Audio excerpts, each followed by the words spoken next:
All right, applications of modern genetics, part 2. So this is an interesting one because it is the last assignment that I give my students besides finishing off the year with their prep for their space presentation. I use this one at the end because now we've done a bunch of research. We've done a bunch of communicating of what we learned. We had a chance to share the information with our classmates, and we took a quick preliminary vote and said, okay, from this point right now, I am okay with this or I'm not okay with this. So using the decision maker pathway, and there's a link to, or there's a video further up on the website that explains the decision maker pathway. Using the decision maker pathway, we cover the last part of the ministry's expectation here, where we talk about ethics in modern genetics. And so it actually talks about, the question is, should we as human beings continue to use modern genetics based off of ethical considerations? So in the assignment that's attached, what you'll see is that there's a definition of ethics that is put into place. And this is where the students go through that experience of using the decision maker pathway to really put a deep dive into using the research that they have to come up with the options that are available. And this is one where it's go and keep doing what we're doing, stop what we're doing, don't use modern genetics at all, or move into the options. So there's a lot of fear that comes up around cloning humans with this one. There is a good conversation that we have about 3-parent babies.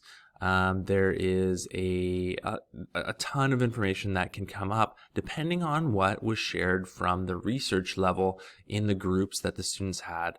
And they're allowed to focus primarily on the subject matter that they chose or that they were given for the Modern Genetics Part 1 assignment, but really they should be taking into account everything that they heard and anything that seems relevant to them.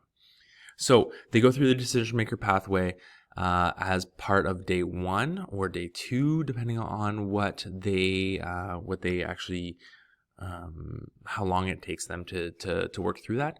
And then it's their final chance to use their writing skills that they've been developing to create a full written explanation that basically mirrors their decision maker pathway, right? What is the question that we're trying to answer today? That's like an intro for an essay. And then they say, like, what are the options? They go through them, they explain why this subject matters, etc., etc. And they go through the whole decision maker pathway as a perfectly well-written essay or conclusion. But it's got all the support, it's got all of the links, it's got all of the information there that they've been using and gaining over the last 2 days. Or 3 days, depending on how you run this.